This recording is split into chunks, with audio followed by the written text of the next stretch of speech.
Shalom saudara yang dikasihi Tuhan Yesus Kristus.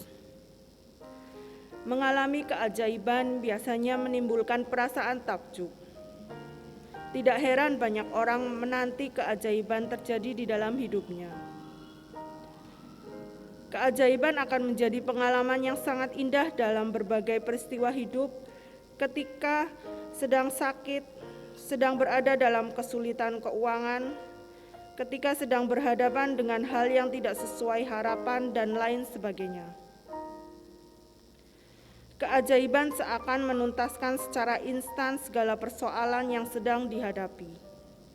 Tetapi keajaiban tidak selalu terjadi seperti yang diinginkan.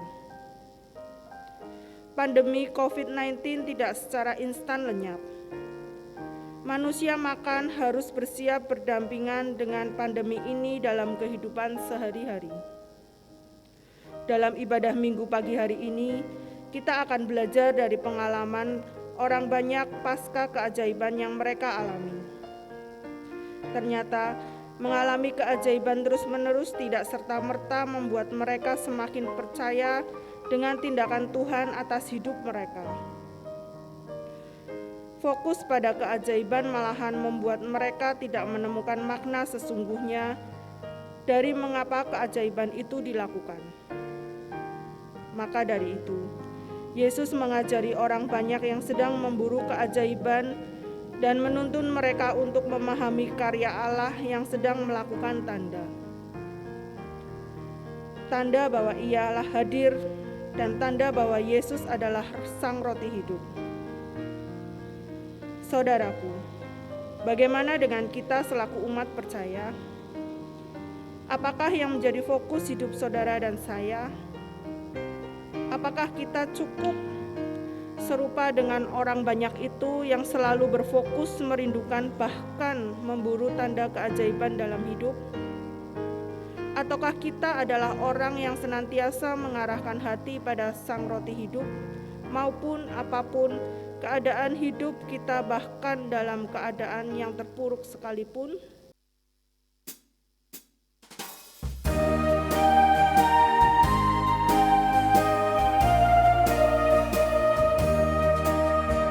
Kaulah ya Tuhan surya hidupku, asal Kau ada yang lain tak perlu. Siang dan malam Engkau ku kenal, di hadirat-Mu jiwaku tenang. Kaulah hikmat-Mu, firman hidupku, Kau besertaku dan ku serta-Mu. Engkau Bapa-Ku, aku anak-Mu. Dengan-Mu Tuhan, ku satu penuh.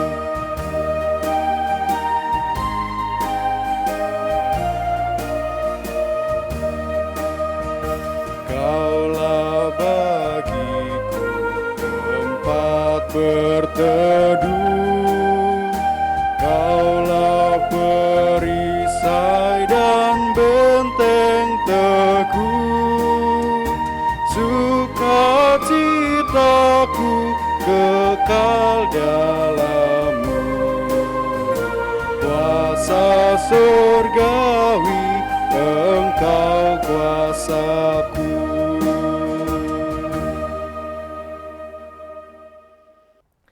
Umat Tuhan, pertolongan kita adalah di dalam nama Tuhan yang menjadikan langit dan bumi.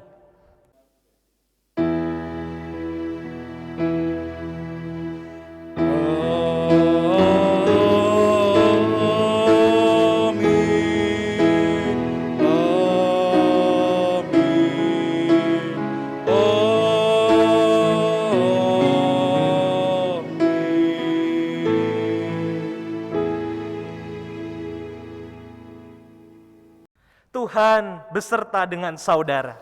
dan beserta saudara juga. Marilah kita mengakui dosa-dosa kita di hadapan Tuhan dengan berdoa. Pagi hari ini kembali kami datang dalam hadirat-Mu, membawa rasa syukur kami untuk setiap kebaikan Tuhan dalam perjalanan hidup kami. Bapa yang mulia, di saat ini kami pula hendak merenungkan perjalanan hidup kami. Sudahkah kami menjadi manusia yang terus berjuang, berjalan dalam kehendak-Mu? Ampunilah diri kami ya Bapa, jika kami telah membatasi kehadiran-Mu. Kami merasa Tuhan sungguh ada saat kami mengalami keajaiban-keajaiban yang spektakuler dalam hidup kami. Kami disembuhkan, kami merasa sukses, impian kami terwujud dengan baik. Kami gemar memuji Tuhan. Namun, saat hidup kami berjalan biasa-biasa saja, antusias kami untuk datang pada Tuhan menjadi sedemikian surut, bahkan lenyap. Bapa, jika kami masih diberikan kesempatan untuk beribadah pagi hari ini, tolonglah kami untuk menyadari bahwa ini semua adalah tanda bahwa Tuhan masih menghendaki kami untuk membaharui sekaligus mengarahkan hati kami sepenuhnya pada cinta-Mu. Rengkuhlah dan hadirlah dalam hati kami Bapa. Amin.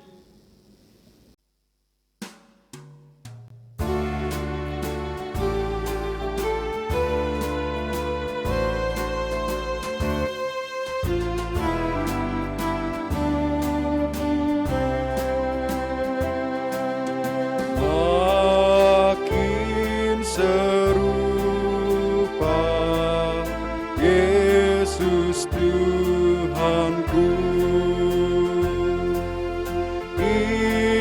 inilah sungguh kerinduanku. Makin bersabar, lembut dan merendah, makin setia dan rajin bekerja. Ya Tuhanku, ku berikan padamu hidup penuh dan hatiku segenap. Hapuskanlah semua dosaku, jadikanlah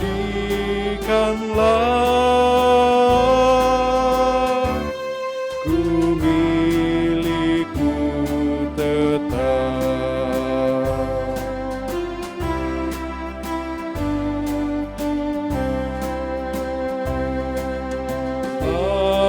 Makin serupa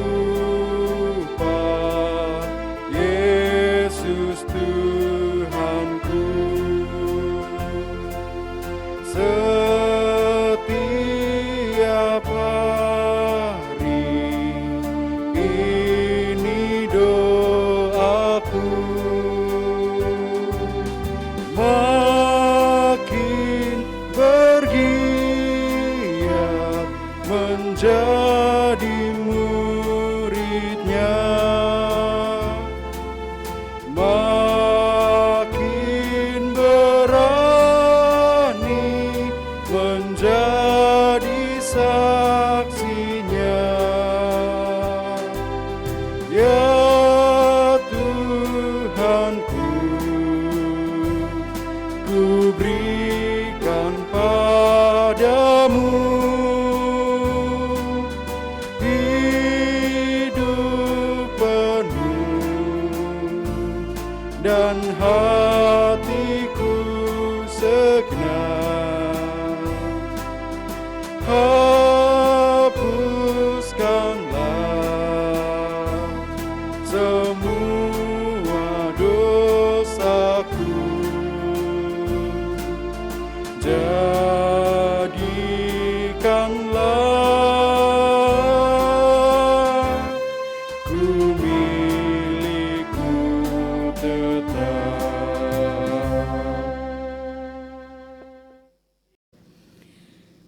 bagi kita sekalian yang telah mengakui dosa kita, dengan segala penyesalan dan rindu menerima anugerah pembaharuan dari Tuhan.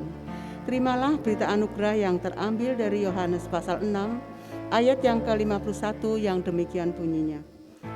Akulah roti hidup yang telah turun dari surga.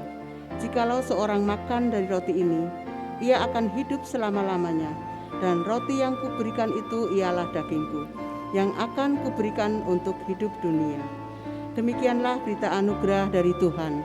Syukur kepada Allah.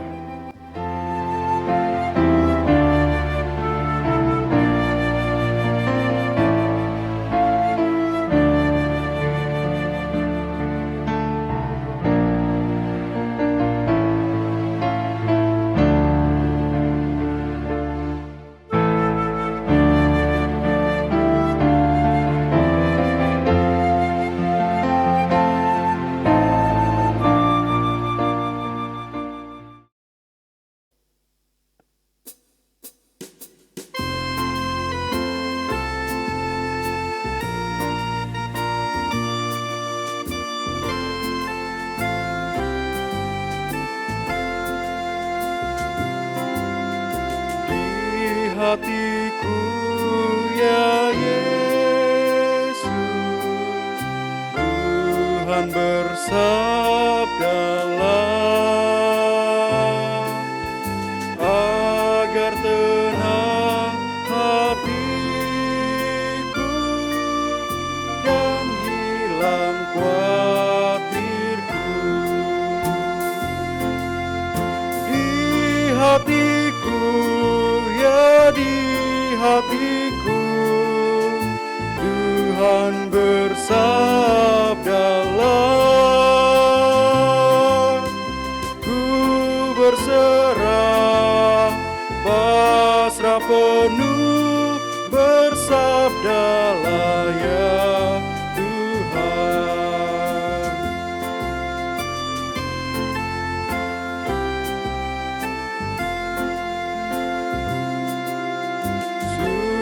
Sucikanlah ya Yesus diriku yang cemang.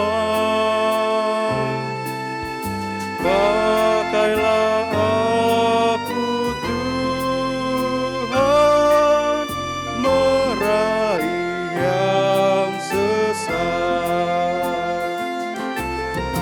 Di hatiku ya di hatiku, Tuhan bersabdalah, ku berserah, pasrah penuh, bersabdalah ya Tuhan.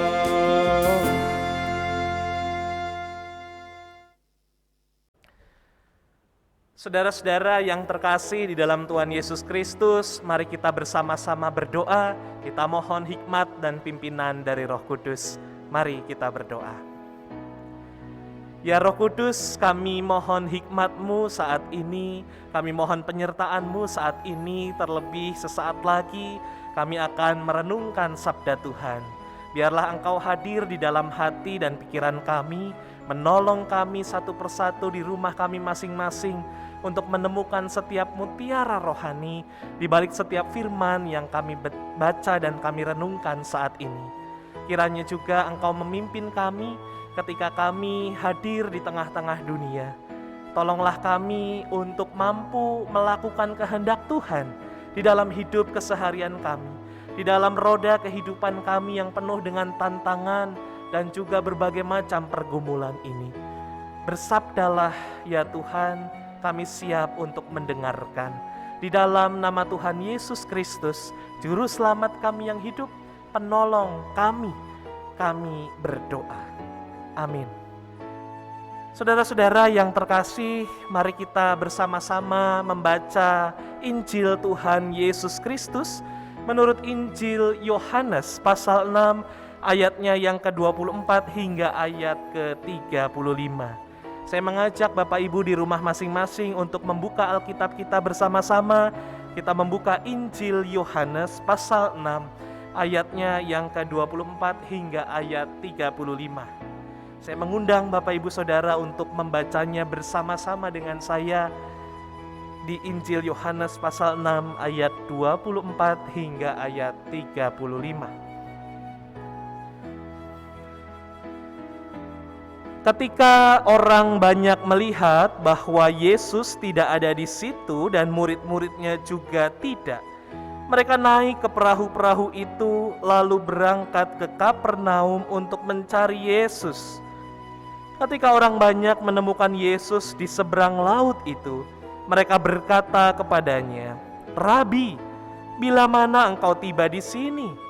Yesus menjawab mereka, "Aku berkata kepadamu, sesungguhnya kamu mencari aku bukan karena kamu telah melihat tanda-tanda, melainkan karena kamu telah makan roti itu dan kamu kenyang. Bekerjalah bukan untuk makanan yang akan dapat binasa, melainkan untuk makanan yang bertahan sampai kepada hidup yang kekal, yang akan diberikan Anak Manusia kepadamu, sebab dialah yang disahkan oleh Bapa Allah dengan meterainya." Lalu kata mereka kepadanya, "Apakah yang harus kami perbuat supaya kami mengerjakan pekerjaan yang dikehendaki Allah?" Jawab Yesus kepada mereka, "Inilah pekerjaan yang dikehendaki Allah, yaitu hendaklah kamu percaya kepada Dia yang telah diutus Allah." Maka kata mereka kepadanya, "Tanda apakah yang engkau perbuat supaya dapat kami melihatnya dan percaya kepadamu? Pekerjaan apakah yang kau lakukan? Nenek moyang kami telah makan mana di padang gurun, seperti ada tertulis mereka diberinya makan roti dari sorga." Maka kata Yesus kepada mereka, "Aku berkata kepadamu, sesungguhnya bukan Musa yang memberikan kamu roti dari sorga, melainkan Bapa-Ku yang memberikan kamu roti yang benar dari sorga. Karena roti yang dari Allah ialah roti yang turun dari sorga dan yang memberi hidup kepada dunia." Maka kata mereka kepadanya, "Tuhan, berikanlah kami roti itu senantiasa." Kata Yesus kepada mereka, "Akulah roti hidup. Barang siapa datang kepadaku, ia tidak akan lapar lagi. Dan barang siapa percaya kepadaku, ia tidak akan haus lagi." Saudaraku, sedemikian jauh pembacaan firman Tuhan. Yang berbahagia ialah setiap kita yang tidak hanya membaca, yang mendengarkan, tetapi juga yang memeliharanya di dalam hidup keseharian kita. Haleluya.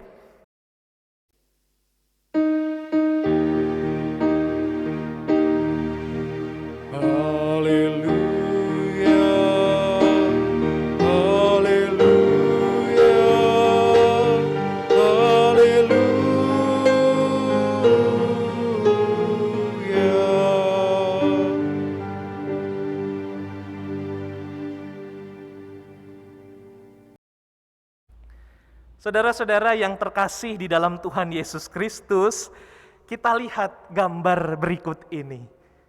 Apa yang ada di dalam pikiran Bapak Ibu Saudara ketika melihat gambar makanan-makanan yang rasanya lezat ini? Ada roti, saudara-saudara, tetapi juga ada ikan.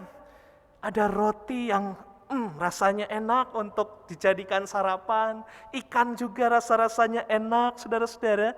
Nah, melihat dua jenis makanan ini, saya jadi teringat, saudara-saudara, akan sebuah pujian sekolah minggu yang terinspirasi dari mujizat spektakuler yang dilakukan oleh Tuhan Yesus saat itu, di mana ada 5.000 orang laki-laki, belum termasuk perempuan dan anak-anak. Yesus memberi makan mereka bermodalkan 5 roti dan 2 ikan yang dimiliki oleh seorang anak kecil di sana.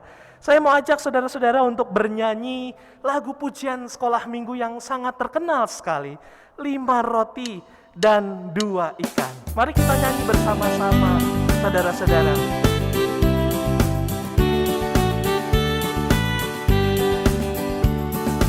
5 roti dan 2 ikan, Tuhan Yesus yang memberkati.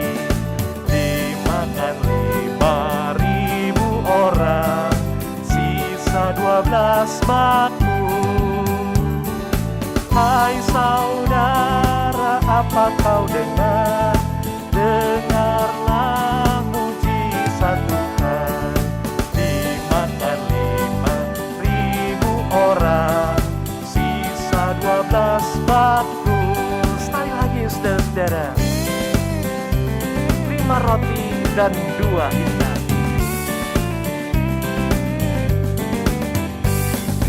5 roti dan 2 ikan, Tuhan Yesus yang memberkati. Dimakan 5.000 orang, sisa 12 bakul.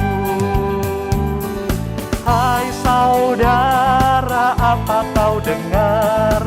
Dengarlah mujizat Tuhan.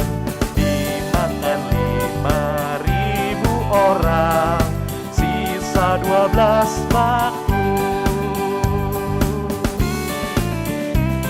Saudara-saudara, siapa yang tidak takjub melihat mujizat Yesus memberi makan 5.000 orang, laki-laki, belum termasuk perempuan dan anak-anak saat itu. Karena belas kasihnya, Yesus menjadikan 5 roti dan 2 ikan menjadi sedemikian banyaknya, bahkan sisa 12 bakul penuh. Saudara, melalui peristiwa Yesus yang melakukan mujizat itu, semakin banyak orang yang kemudian memilih untuk mengikut Tuhan Yesus. Tapi mari kita renungkan bersama-sama saudara-saudara, apakah benar seluruh orang banyak itu memilih mengikuti Yesus karena ingin menjadi murid-muridnya? Ataukah mereka mengikuti Yesus karena ingin melihat dan mendapatkan mujizat yang selanjutnya? Apa dan bagaimana sesungguhnya motivasi mereka? Saudara-saudara yang terkasih di dalam Tuhan, kita tidak bisa memungkiri kenyataan ini. Terkadang banyak orang menyalahartikan makna kehadiran Tuhan Yesus. Kita sebagai manusia juga cenderung berpikir untuk mengurung Yesus menjadi milik kita pribadi.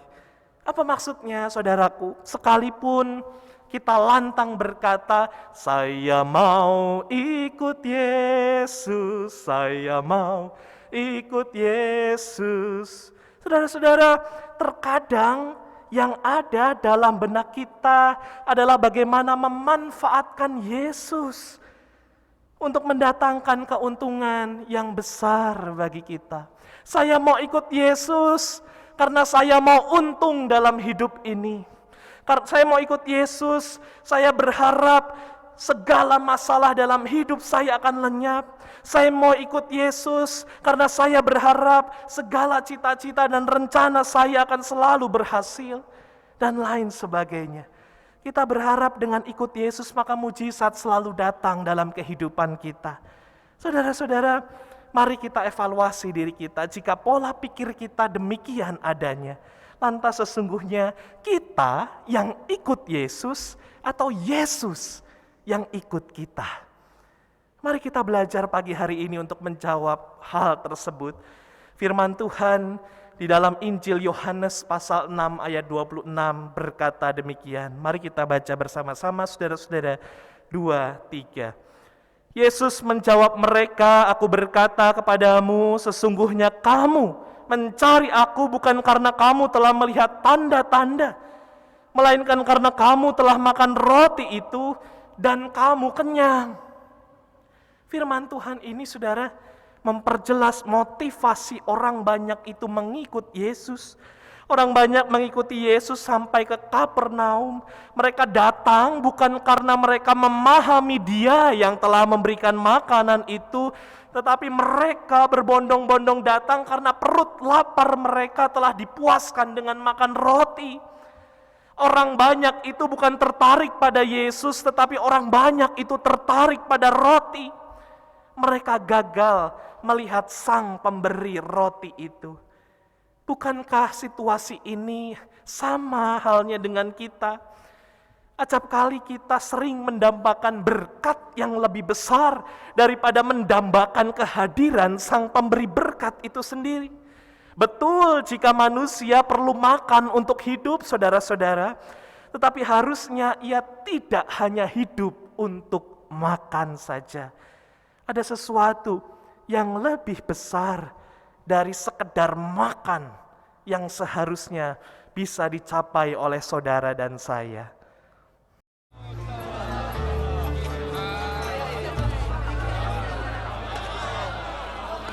Ketika mereka melihat Yesus di seberang danau, mereka berkata kepadanya, "Guru, kapan engkau tiba di sini?" Aku berkata yang sesungguhnya. Kalian mencari aku karena kalian sudah makan sampai kenyang. Bukan karena mengerti maksud keajaibanku. Jangan bekerja demi makanan yang bisa busuk. Bekerjalah demi makanan yang memberi hidup sejati dan kekal. Itulah makanan yang diberikan anak manusia kepadamu karena Allah Bapanya telah menyematkan izin atasnya. Apa yang harus kami lakukan untuk melaksanakan kehendak Allah? Yang diinginkan Allah dari kalian adalah percaya kepada utusannya. Bukti apa yang dapat engkau tunjukkan supaya kami melihat dan percaya engkau? Apa yang akan kau lakukan? Nenek moyang kami makan roti di padang gurun. Seperti tertulis dalam Alkitab, Ia memberi mereka makan roti dari surga. Aku berkata yang sesungguhnya. Yang diberikan Musa kepada kalian bukan roti dari surga. Bapakkulah yang memberi roti dari surga yang sesungguhnya. Sebab roti yang diberikan Allah adalah Dia yang turun dari surga dan memberi hidup kepada dunia. Bapa, akulah roti kehidupan. Mereka yang datang kepadaku tidak akan lapar lagi. Mereka yang percaya kepadaku tidak akan haus lagi. Tapi walaupun sudah melihatku, kalian tidak percaya. Orang banyak seketika mengerti, saudara-saudara, bahwa Yesus memahami motivasi mereka yang sebetulnya keliru dan salah kaprah. Mereka kemudian bertanya tentang apa yang harus mereka perbuat yang sejalan dengan kehendak Allah. Yesus berkata apa, saudara-saudara? Mari kita membaca Yohanes 6 ayat 29. Jawab Yesus kepada mereka, "Inilah pekerjaan yang dikehendaki Allah, yaitu hendaklah kamu percaya kepada Dia yang telah diutus Allah." Saudara, disinilah terkuak jelas bahwa maksud Yesus mengadakan keajaiban memberi makan 5.000 orang semata-mata bertujuan untuk menunjukkan tanda supaya orang percaya kepadanya. Sayangnya terjadi kesalahmengertian dari orang banyak itu. Mereka memandang bahwa apa yang dilakukan Yesus hanya sebagai keajaiban, hanya sebagai mujizat yang memuaskan keinginan dan kepentingan mereka semata. Entah saudara-saudara, apa yang harus kita lakukan dalam rangka membenahi motivasi kita dalam mengikut Tuhan Yesus? Mari kita memeriksa kedalaman hati kita pagi hari ini. Untuk mengikut Yesus, saudara-saudara, Anda dan saya harus percaya pada Yesus. Percaya bukan sekedar percaya, tapi percaya total, 100%. Menaruh kepercayaan setiap saat dalam situasi apapun, dalam gembira hidup Anda, dalam sedih hidup Anda dan saya, dan lain sebagainya. Bahkan kata Yesus, saudara-saudara, percaya itu adalah pekerjaan yang dikehendaki oleh Allah. Lihatlah Bapak Ibu Saudara, di sini betapa Yesus menekankan pentingnya kepercayaan. Kalau kita coba renungkan, saudara-saudara, kira-kira apakah percaya seterusnya itu mudah? Bisa jadi mudah jika kita sedang kenyang, jika kita berada di posisi yang menguntungkan. Tetapi jika tidak, kecenderungan manusiawi kita rentan membuat kita berjalan menyimpang, mendemo, bahkan meninggalkan Tuhan Yesus. Sebagai manusia, kepercayaan kita juga sesungguhnya mudah untuk berubah-ubah, Bapak Ibu Saudara. Hari ini kita bisa percaya, tetapi besok kepercayaan kita bisa saja goyah. Mulut dan lidah bisa dengan mudah mengatakan, "Aku percaya Tuhan, aku percaya Engkau yang memberi rejeki ini pada saya, terima kasih Tuhan, thanks God."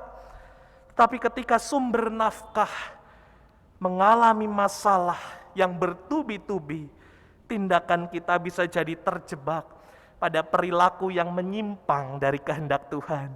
Kita bisa menjadi manusia dengan perilaku koruptif yang jauh dari kehendak Tuhan. Oh Tuhan, aku percaya Tuhan memberi anugerah berupa pasangan hidup yang baik. Terima kasih Tuhan.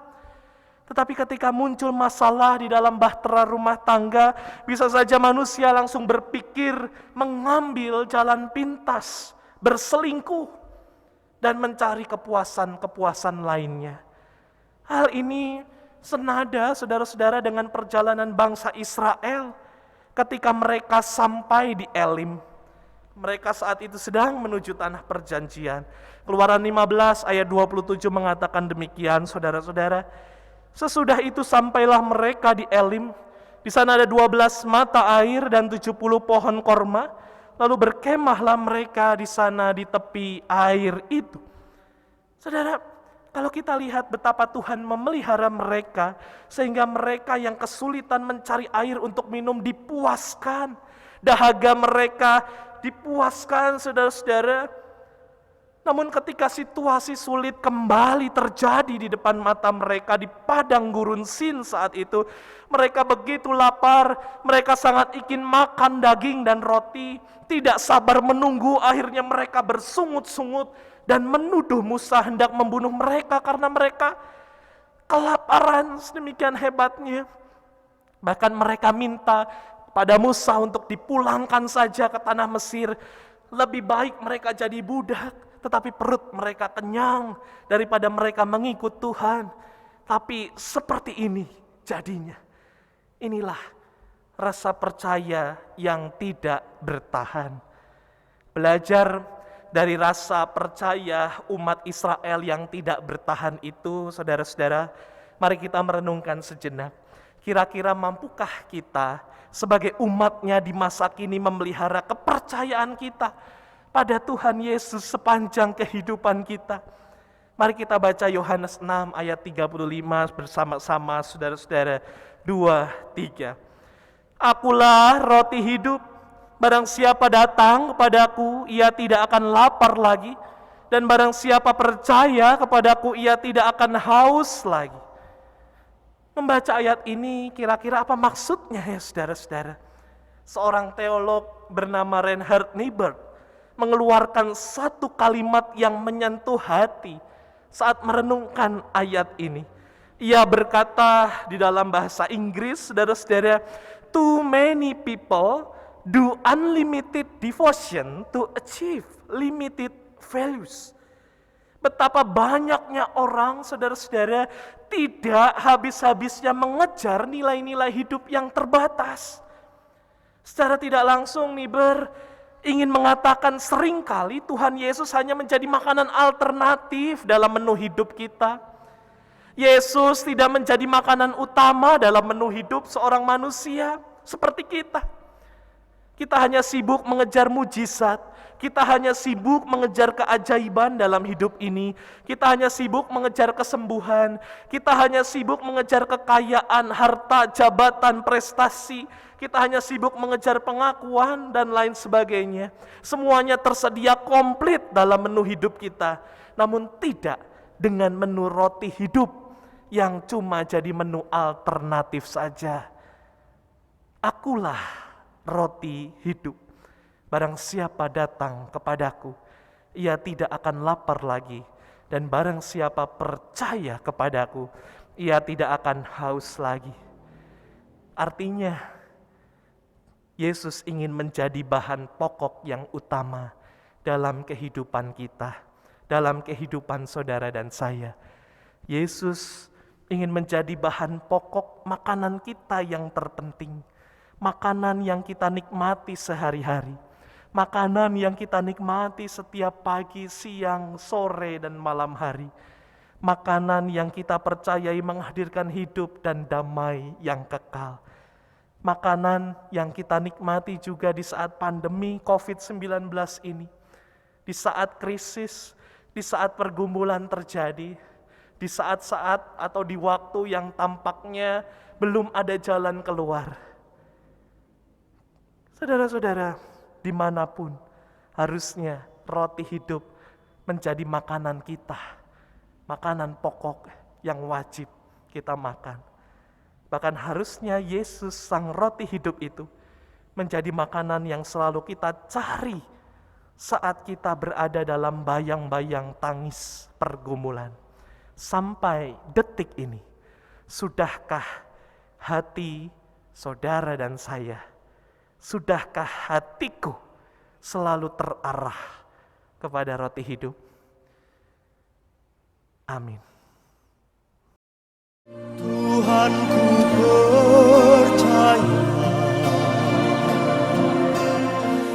tangan-Mu menjaga, yang berharap kepadamu takkan Kau biarkan. Tuhan, ku percaya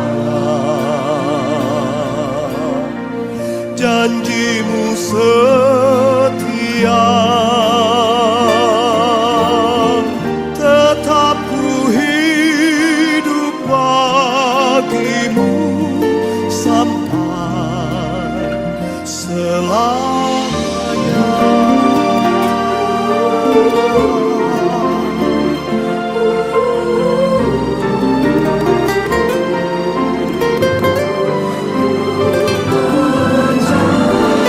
Tuhan, ku percaya tangan-Mu menjaga, yang berharap kepadamu takkan Kau biarkan. Bersama dengan umat Allah di sepanjang masa, mari kita ikrarkan dan kita teguhkan kembali akan apa yang kita imani dengan bersama mengucapkan pengakuan iman rasuli. Aku percaya kepada Allah, Bapa yang Maha Kuasa, Khalik langit dan bumi, dan kepada Yesus Kristus, Anak-Nya yang tunggal Tuhan kita, yang dikandung dari Roh Kudus, dan lahir dari anak darah Maria, yang menderita sengsara di bawah pemerintahan Pontius Pilatus, disalibkan, mati dan dikuburkan, turun ke dalam kerajaan maut. Pada hari yang ketiga, bangkit pula dari antara orang mati, naik ke surga, duduk di sebelah kanan Allah, Bapa yang Maha Kuasa. Dan dari sana Ia akan datang untuk menghakimi orang yang hidup dan yang mati. Aku percaya kepada Roh Kudus, gereja yang kudus dan am, persekutuan orang kudus, pengampunan dosa, kebangkitan orang mati, dan hidup yang kekal. Amin. Bapak Ibu Saudara yang terkasih di dalam Tuhan Yesus Kristus, mari kita mengarahkan hati, kita berdoa di dalam doa syafaat. Mari kita berdoa. Bapa di dalam sorga, roti hidup memilih kehidupan kami. Di dalam syafaat ini, ya Bapa, kami mengingat-ingat seraya berdoa untuk saudara dan saudari kami yang tengah dalam keadaan sakit, yang kami sebutkan namanya di dalam hati kami saat ini. Tuhan, kami percaya kuasa-Mu senantiasa mengalir di dalam kehidupan mereka. Perkenankanlah mereka untuk tetap bersuka cita, untuk tetap punya semangat yang besar, menjadi anak-anak Tuhan yang terus punya hati yang teguh, berpengharapan dan melekat erat pada Tuhan. Kiranya Engkau berkenan memulihkan dan menyembuhkan mereka, saudara dan saudari kami, satu persatu ini. Kami juga mengingat dan berdoa untuk saudara dan saudari kami yang saat-saat ini tengah bergembira karena anugerah 1 tahun usia yang baru yang Tuhan sudah anugerahkan di dalam hidup mereka. Kami percaya Tuhan, Engkau juga menyertai perjalanan kehidupan saudara dan saudari kami ini. Semoga mereka dapat memaknai usia yang baru dengan semakin menjadi berkat bagi sekitarnya. Kami juga Tuhan berdoa untuk gereja kami, GKI Karanglewas Purwokerto. Kami berdoa untuk para pelayan Tuhan di gereja ini. Kami berdoa untuk Pendeta Konsulen, Bapak Pendeta Stefanus Lim dan keluarga. Kami berdoa untuk Ibu Bapak Penatua, segenap aktivis komisi dan badan pelayanan, jemaat dan simpatisan, saudara-saudara kami yang melayani di dalam kesekretariatan gereja, kebersihan dan keamanan gereja kami. Mari hadir Tuhan di dalam setiap hati kami, sehingga kami dapat terus menjadi gereja Tuhan yang teguh, yang selalu belajar untuk berbagi rasa, selalu belajar mengasihi, dan tidak henti-hentinya belajar untuk menjadi berkat satu dengan yang lain. Kami juga berdoa Tuhan untuk masa PPKM yang masih kami hadapi saat ini. Kiranya kami juga dimampukan dan ditolong Tuhan untuk menjadi anak Tuhan yang selalu taat mengikuti protokol kesehatan yang ada. Bahkan juga kami boleh saling mendoakan dan saling mengasihi, memberikan kasih satu dengan yang lain. Walaupun kami terpisah jarak, tetapi kasih Tuhan boleh semakin erat di antara kami. Bagi pergumulan kami saat ini ya Tuhan, ajarlah kami untuk menjadi anak Tuhan yang selalu menerjemahkan iman kami di tengah setiap tantangan kehidupan kami. Bahwa Tuhan tidak pernah sekalipun meninggalkan kami. Dan rancangan Tuhan selalu indah bagi setiap kami yang menaruh harap dan percaya kepadamu. Waktu Tuhan adalah sungguh yang terbaik bagi setiap hidup kami. Di masa pandemi ini, kami mau mengimani dengan sungguh bahwa cinta Tuhan tetap mengalir dalam setiap hidup kami. Dan ajarlah kami untuk merespon cinta Tuhan itu dengan hati yang tenang, hati yang penuh damai sejahtera. Kami mau sambut Tuhan pekan yang baru dengan sukacita dan kegembiraan. Syafaat yang jauh dari sempurna ini kami haturkan dengan doa yang sempurna yang diajarkan Kristus kepada kami. Bapa kami yang di sorga, dikuduskanlah namamu, datanglah kerajaanmu, jadilah kehendakmu di bumi seperti di sorga. Berikanlah kami pada hari ini makanan kami yang secukupnya, dan ampunilah kami akan kesalahan kami, seperti kami juga mengampuni orang yang bersalah pada kami. Dan janganlah membawa kami ke dalam pencobaan, tetapi lepaskanlah kami daripada yang jahat. Karena Engkaulah yang punya kerajaan dan kuasa dan kemuliaan sampai selama-lamanya. Amin.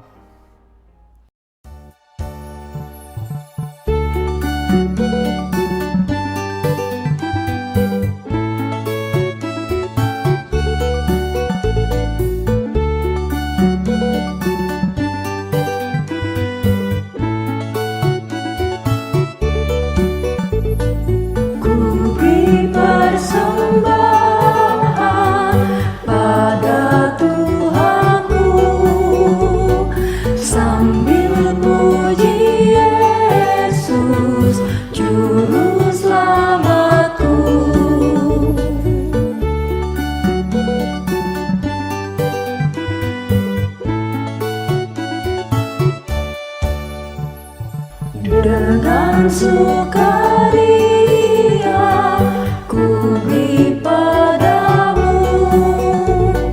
dan merasa kaya dalam Tuhanku.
Juru selamat, kau perisai hidupku,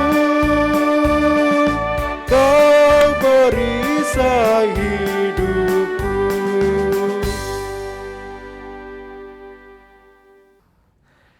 Arahkanlah hatimu kepada Tuhan. Kami mengarahkan hati kami kepada Tuhan. Jadilah saksi Kristus di tengah dunia. Kami siap menjadi saksi-saksi Kristus, Terpujilah Tuhan. kini dan selamanya. Dan mari bersama-sama saudara-saudara kita menerima berkat dari Tuhan. Tuhan memberkati kita dan melindungi kita. Tuhan menyinari kita dengan wajah-Nya dan memberi kita kasih karunia. Tuhan menghadapkan wajah-Nya kepada kita sekalian dan memberi kita damai sejahtera. Amin.